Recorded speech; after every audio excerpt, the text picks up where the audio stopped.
Welcome to Slash Forward. In this episode, we're going to take a peek at the incredibly long film The Empty Man, based on a graphic novel. Comment below about whether you think this was a faithful adaptation of the source material, and consider hitting the like button if at any point you reach an epiphany about the nothingness of everything. Let's get to it.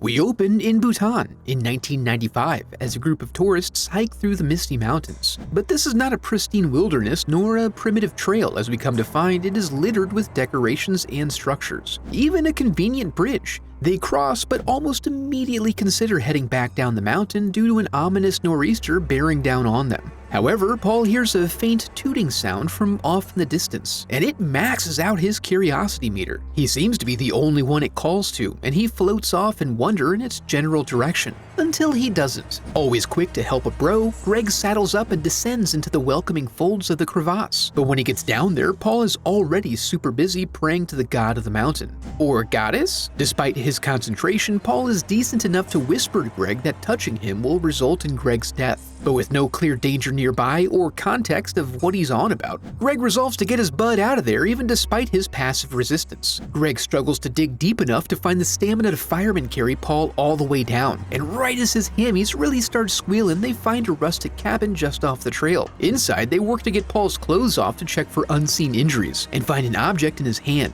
As the storm rolls in, they've gotten everyone all comfy, with no obvious signs of external distress other than some old wounds. So they settle in for some tea as he works out his issues, and they attempt to calm Ruthie, insisting there's little they can do other than observe him overnight. That evening, while keeping a vigil, we learn that the item he held was responsible for the sound that summoned him from a distance, as Ruthie gives it a little blow. This snaps her into an alternate reality where all she can hear are footsteps outside her room, but she explores the cabin to find no one. The next morning, we see the rain has turned to snow. Greg and Fiona head out while Ruthie occupies her time by doing the homeowner's laundry, and then she sees a figure out in the snow. Hoping it's someone who can help, she runs out to see who it be, but soon realizes that it's obviously not here to help. It plays a little game of matching her step for step before chasing her full steam back into the cabin. However, the pounding at the door soon comes into resolution as we hear Greg and Fiona asking to be let in, and confirming they didn't see anyone outside with Ruthie. That night, as they all get some rest this time, we see Paul awake and filling Ruthie's subconscious with some sort of whispered filth. The next morning, they discover that Paul is not in bed anymore, and his jacket is missing. They follow the trail of his footprints and are relieved that he's just back at the bridge, meditating and tooting on his reed whistle, ascending to another plane of existence. He makes sure to let Greg know that he told him so real quick before Ruthie pulls out a knife and starts stabbing and slicing and pushing people into the abyss. As Paul sheds a single tear, she pencil dives right after them, ending their short vacation in Bhutan. Flash forward to Missouri in 2018. We find a man jogging, although we don't yet know if he's empty. This is James, and he runs a personal security business and seems to have some personal demons, on full demonstration as he enjoys a solitary wet lunch purchased with a birthday coupe, which unwittingly results in a celebratory treat. When he gets back to the old bachelor pad, he finds Amanda out back, wanting to check on him since it's the 1-year anniversary of some alluded-to tragic event in which family members died. She's come to offer some comfort. Nothing can hurt you, because nothing is real.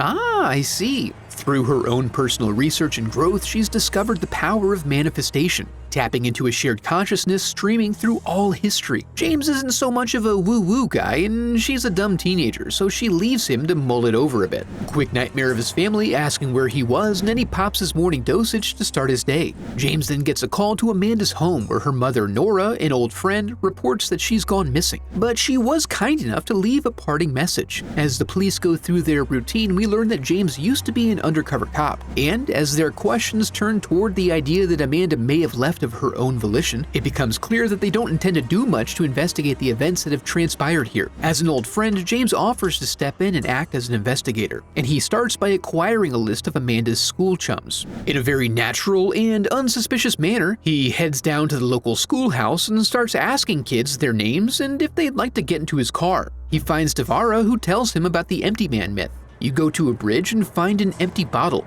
blow on that sucker while thinking of the empty man. And a few days later, he appears. Since she and Amanda happen to have recently found themselves at a bridge with their friend group, she recounts the tale. Through this, Amanda provides additional context to the friend group, which is us, teaching that if you successfully summon him, you hear him on the first night, can't stop thinking of him on the second, and then finally get to meet him on the third. To prove they ain't scared, they all participate in the ritual, but Amanda takes it a step further, taking up a relaxed position and really getting into an empty man mindset, repeating his name over and over and giving it the attention it truly deserves. It ends when the ambient noise cuts out and the teens hear some reciprocal blowing from the other end of the bridge, followed by pounding footsteps that cause them to scatter. As she concludes the story, we see Amanda engaging in some familiar whispering and observe indications the whole friend group is affected. James secures some additional addresses and begins beating some bushes, hoping to rattle some of these little shitheads' cages. But everywhere he goes, he finds nothing but missing persons and sometimes bloody leavings. He heads out to the bridge to see if he can retrace their steps from the last time they were all together. While making observations, he foolishly turns off the sound, save for a faint clanging noise. James follows it below deck where he finally finds some friends, the source of the clanging, and a familiar message. The police are there into the evening cleaning up the bodies and collecting what evidence they can, and we see James also more seriously pondering some evidence he found, but is keeping to himself for now. As he rests up, we catch up with Devara, preparing to treat herself to a night's steam. She loves the feel of the heat enveloping her body and relishes in the toxins streaming from her pores. But she's not alone, and the empty man interrupts her simple pleasure to ravage her face, as we step back to see it is she who is doing this violence to her own self. This news makes it back to James during his interrogation regarding his investigation, and they all consider the sheer will required to commit apparent suicide via multiple stab wounds to the face. The lead detective is concerned now about the poisonous nature of suffering this much darkness in such a small town. There have been multiple instances of unusual violence, all seemingly unrelated other than the message about the empty man. His plan? We can't indict the cosmos. Pretend like it never happened and hope that it goes away on its own. James has his own obligations, however, and decides to hit the old keyboard to do some research. He learns the Pontifex Institute is considered a death cult, revolving around the concept of thought form, a colloquial word used for a psychic manifestation. Nora then comes over to make sure James has had something to eat and offers up some comfort. We learn quickly that they have a raw animal sensuality between them, which naturally leads to crossing some self-imposed boundaries, and so she heads back out. James sleeps but doesn't get much rest, and is soon awoken in the early morning hours to sounds coming from his front hall. As he watches the front window, the lights go out, and he observes clear evidence that there is a presence in the house. This is further confirmed when he finally works up the courage to confront the intruder and finds the front door is also open. The next day, James takes some time out of his busy schedule to learn about unleashing the power of the mind. After a simple application process, he follows the wackadoos into the grand ballroom, where Arthur Parsons gives a life-changing speech about how, we live in a society and nothing is real, man. The sky is only blue because someone told you it was. There is only the great binding nothingness. And he confirms his words are directly sponsored by the empty man. Arthur gives James a bit of his time during the meet and greet afterward. He explains the empty man in a bit more detail, but James finds it a bit too enigmatic to pull apart. So he bids him adieu, but takes a detour on the way out, exploring the deep levels of the building and finding the barracks downstairs along with the extensive records room. He just keeps going, and it seems to just keep going until he eventually stumbles upon a masterclass of mantra chanters. After making a noise, he is, we presume, asked to reveal himself. But he soon learns that they're not talking to him as a strange shuffling noise emanates from below. He attempts to peek over the railing, but his revelation is interrupted by security who escort him outside. In the dank gutter, he meets an insider who seems to want to share information with him. What he gets is a warning about the group's power and the location of their secret camp, where things tend to get really strange. James drives out and lets himself into the information center, where he starts sifting through their records and finds the gang's all here, with quite a bit of personal information going back pretty far. Just for further confirmation of the crazy, he checks out one of the cabins and finds a VHS tape in which the cabin occupants recorded themselves performing some unusual rituals that resulted in some strange manifestations.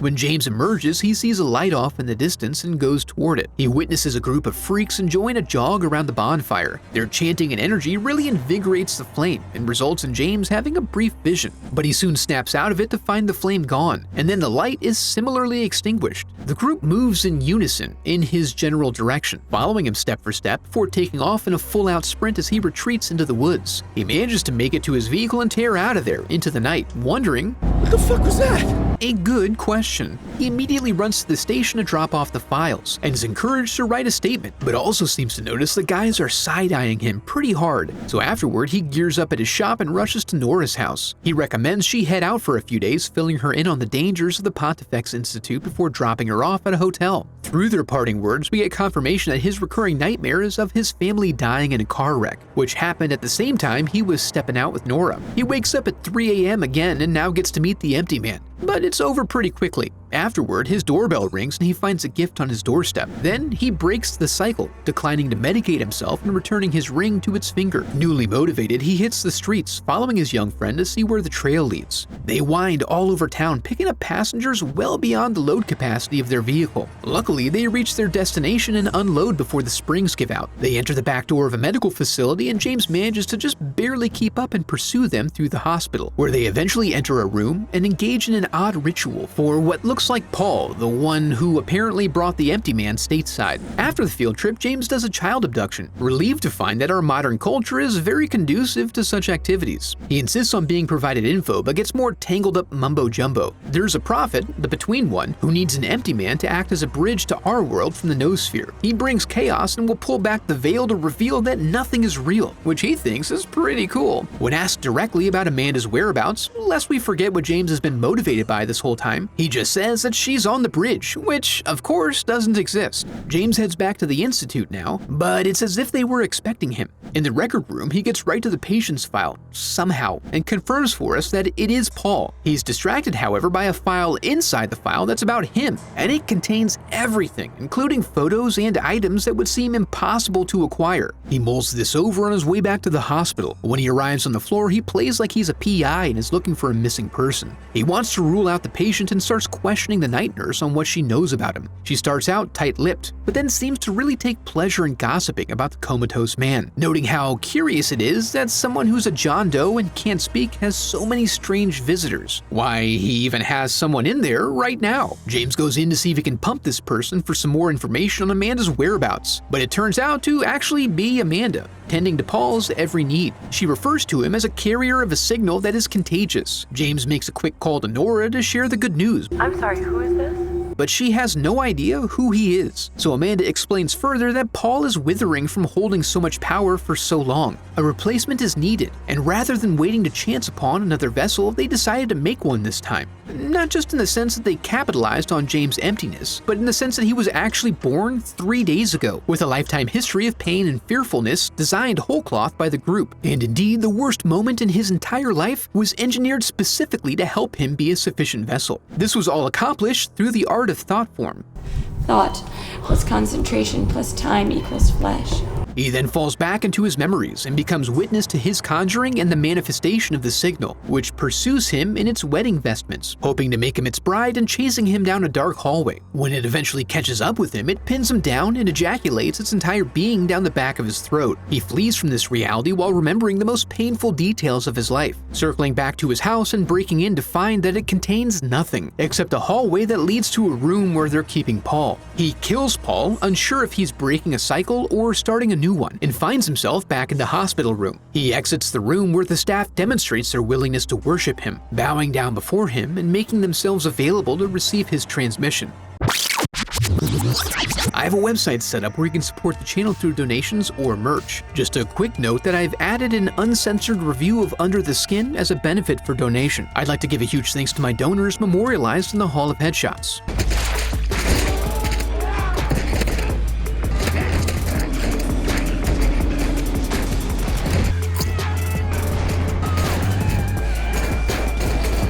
The Empty Man was a film of epic proportions, and I really enjoyed going along for the ride. I wasn't sure what they were thinking when I saw the runtime after I started watching, but it makes sense. There was a lot to pack in. It's hard for me to analyze films like this when I'm watching for the purpose of breaking down and reassembling the plot, because it becomes very apparent when things are happening for no particular reason or don't receive any real payoff later in the storyline. And this is something we see in this film quite a bit. However, the overall atmosphere and experience of watching was enjoyable. I have to imagine they were trying their best to include as much of the source material as possible while containing the film to a reasonable runtime. Since this inevitably results in trade-offs, I'm genuinely interested to hear what fans of the graphic novel felt about the movie. And if you enjoyed the video, I'd love for you to become a part of the channel by subscribing. Thanks for watching.